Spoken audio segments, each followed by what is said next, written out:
আমরা এমন একটা আমলকে আজকে জেনে নিব যে আমলটা না জানলে, যে প্রস্তুতি গ্রহণ না করলে রমজানের রোজার 1 পয়সা দাম আপনি পাবেন না।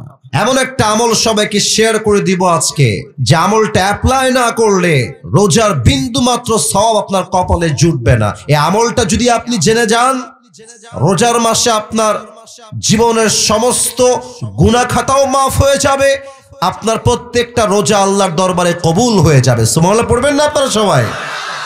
শাবান চলছে, সামনে যে মাস আসছে সে মাসটার নাম কি? রমাদান। রমজান শব্দের অর্থ হচ্ছে জ্বালিয়ে দেওয়া, পুড়িয়ে দেওয়া। যেই বান্দা রমজান মাসের একটা রোজা আদায় করে, আল্লাহ তার পেছনের 1 বছরের গুনাহ খাতাকে জ্বালিয়ে পুড়িয়ে মাফ করে দেয়। সুবহানাল্লাহ। সে রমজান সামনে আসছে। আমরা আজকে আলোচনা শুনবো how to take the preparation of Ramadan. রমাদানের প্রস্তুতি আমরা কেমনে গ্রহণ করব, যেহেতু মাত্র কয়েকদিন বাকি আছে। কোন কোন আমলগুলো অ্যাপ্লাই করলে আমরা রমজানের জন্য পরিপূর্ণ প্রস্তুত হতে পারবো, সে আমলগুলো আজকে আমরা জানবো। আমরা এমন একটা আমলকে আজকে জেনে নিব যে আমলটা না জানলে, যে প্রস্তুতি গ্রহণ না করলে রমজানের রোজার 1 পয়সা দাম আপনি পাবেন না। এমন একটা আমল সবাইকে শেয়ার করে দিব আজকে, যে আমলটা অ্যাপ্লাই না করলে রোজার বিন্দু মাত্র সওয়াব আপনার কপালে জুটবে না। এই আমলটা যদি আপনি জেনে যান, রোজার মাসে আপনার জীবনের সমস্ত গুনাহ খাতাও মাফ হয়ে যাবে, আপনার প্রত্যেকটা রোজা আল্লাহর দরবারে কবুল হয়ে যাবে। সুবহানাল্লাহ পড়বেন না আপনারা সবাই? আসুন আমরা শুরু করি how to take the preparation of Ramadan. রমাদানের প্রস্তুতি আমরা কেমন ভাবে নিব। 1, রমজানের পূর্ব থেকেই সকলেই বেশি বেশি পাঠ করবেন আস্তাগফিরুল্লাহ। বলেন সবাই আমার সাথে, জবানটাকে আওয়াজ দিয়ে, আওয়াজ যেন কমে না যায়। বলেন সবাই এক বাক্যে আস্তাগফিরুল্লাহ। মাশাআল্লাহ, নগর সাউন্ড পেয়েছি। আরেকবার পড়েন সবাই আস্তাগফিরুল্লাহ। আস্তাগফিরুল্লাহ পড়লে লাভ কি হবে? কোরআনে আল্লাহ তাআলা বলেছেন 24 নম্বর পারার 3 নম্বর পৃষ্ঠা, ওয়া ইবাদিয়াল্লাযীনা আসরাফু আলা আনফুসিহিম লা তাকনাতু মির রাহমাতিল্লাহ ইন্নাল্লাহা ইয়াগফিরুয যুনুবা জামিআ ইন্নাহু হুয়াল গফুরুর রহিম। আল্লাহ তাআলা বলছেন, O my worshipper, if you have committed huge sins in your life, ও আমার বান্দারা, ও আমার বান্দারা, তোমরা যদি তোমাদের জীবনে অনেক অন্যায় করে থাকো, পাপ করে থাকো, জিনা করে থাকো, সুদ খেয়ে থাকো, পর্নোগ্রাফি দেখে থাকো, ঘুষ খেয়ে থাকো, যত অন্যায় করো না কেন, লা তাকনাতু Mir রাহমাতিল্লাহ, never lose hope from the mercy of your Lord, রবের রহমত থেকে নিরাশ হয়ে যেও না, ভরসা হারিয়ে ফেলো না। Put your trust on your Lord, রবকে ভরসা করো। ইন্নাল্লাহা ইয়াগফিরুয যুনুবা জামিআ, অন্যায় করে অন্যায়ের উপরে স্থির থেকো না, 2 হাত তোলো, আল্লাহর কাছে ক্ষমা চাও। আল্লাহকে বলো, আল্লাহ আমার পাপ হয়েছে, আমার অন্যায় হয়েছে, আমি ভুল করেছি, আল্লাহ তুমি আমারে মাফ করে দাও। আল্লাহ কি বলছে দেখেন, আল্লাহ বলছে, বান্দা যখন তুমি আমার কাছে ক্ষমার নিয়তে 2টা হাত তুলবা, তোমার চোখের পানি নাকের ডগায় আসার আগে আমি আল্লাহ তোমার জীবনের সব গুনাহ মাফ করে দিব। বামের ভাইয়েরা একজনও সুবহানাল্লাহ পড়েন নাই। বলেন সবাই জবান খুলে সুবহানাল্লাহ। Indeed, I will forgive all the sins of your entire life. বান্দা তুমি যত গুনাহ করেছো, আমি আল্লাহ তোমার ইস্তেগফারের জন্য সমস্ত গুনাহ খাতাকেই মাফ করে দিব। সুবহানাল্লাহ পড়বেন না? আচ্ছা, একটা প্রশ্ন করেই ফেলি, দেখা যাক আপনারা মন থেকে আমাকে উত্তর করছেন কিনা। আজকের মাহফিলে যত মানুষ আপনারা এসেছেন, এমন কোন যুবক, এমন কোন মুরব্বী কি আজকের মাহফিলে কেউ আছে যার জীবনে কোনো গুনাহই নাই? এমন কেউ কি আছে? আছে আছে এমন কেউ নাই। সবার জীবনে গুনাহ আছে, প্রকাশ্যে হোক কিংবা গোপনে হোক। কেউ না জানলেও গুনাহের খবর রাখে একজন। বলেন সবাই, তিনি কে? পৃথিবী না জানুক আমি তো জানি, আমি কি পাপ করেছি হায়, আমার পাপের করলে বিচার বাঁচার আমার নাই উপায়, দয়াময় প্রভু মাফ করো আমায়, মাফ করো আমায়। পড়েন সবাই আমিন। তাহলে 1 নম্বর আমল আজ থেকে আমরা স্টার্ট করব। দেখা যাক সবাই মিলে একটা প্র্যাকটিস স্বরূপ ট্রাই করি। পড়েন সবাই আস্তাগফিরুল্লাহ।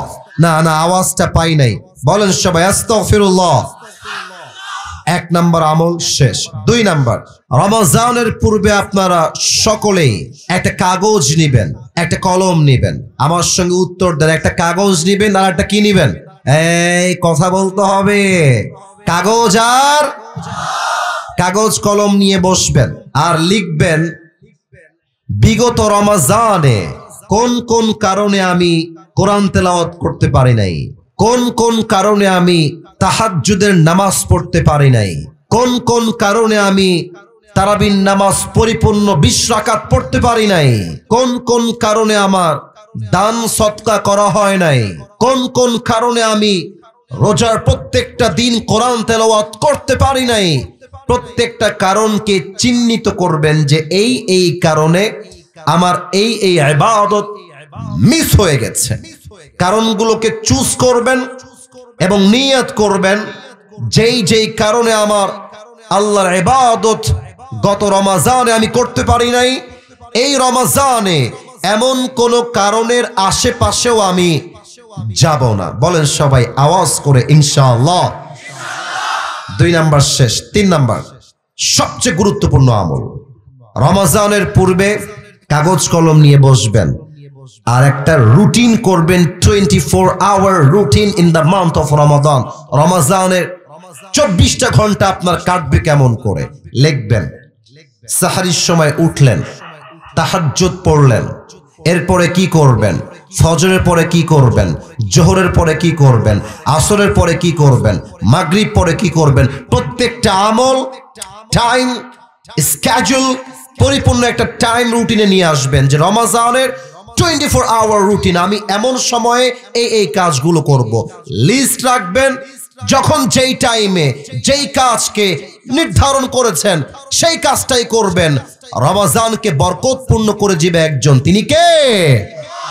3 নাম্বার শেষ। এবার আসুন সবচাইতে গুরুত্বপূর্ণ আমল, যে আমলটা যদি আপনি এখন থেকে অ্যাপ্লাই না করেন রোজার কোনো দাম আল্লাহর কাছে থাকবে না। এটা এমন একটা আমল যে আমলটা আজকের মাহফিলের 99% পিপল, প্রায় বলতে গেলে 99% মানুষ এই আমলটা জানে না। এই আমলটা না করলে রোজা আপনি 1 পয়সাও লাভ পাবেন না। শোনেন, আল্লাহর হাবিব বলেছেন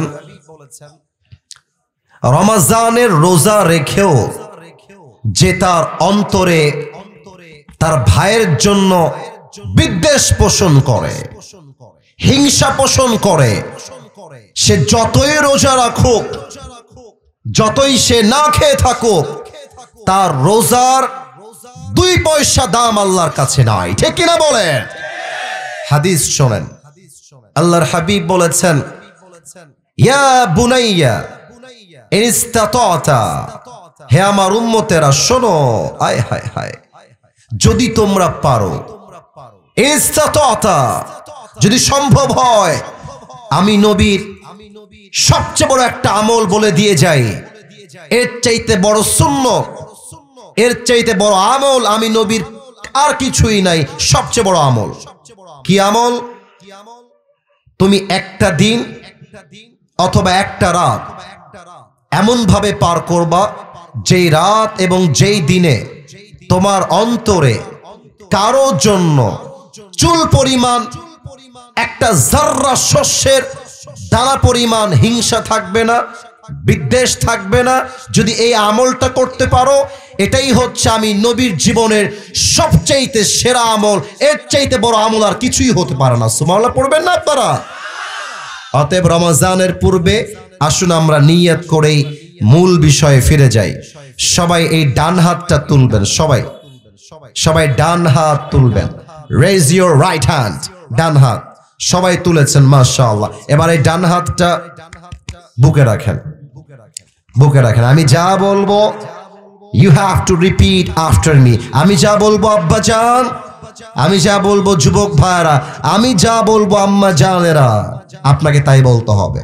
বলেন সবাই আল্লাহকে ডাক দিয়ে, বলেন সবাই আল্লাহ। আরেকবার আল্লাহ। রমজানের পূর্বে আমি দিল থেকে তোমাকে ওয়াদা দিলাম। ওয়াদা দিলাম আওয়াজটা আসে নাই, মেবি আমার কানে কোনো প্রবলেম হবে। বলেন সবাই ওয়াদা দিলাম। আর একবার ওয়াদা দিলাম, আজ থেকে আমি।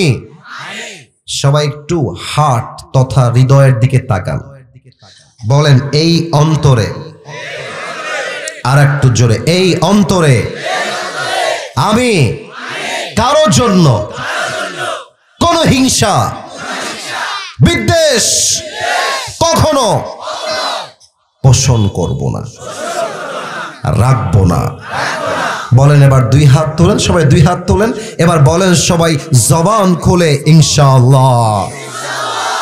আল্লাহ যেন সকলকে এই চারটা আমল করার তৌফিক দান করে। পড়েন সবাই জবান খুলে আমিন।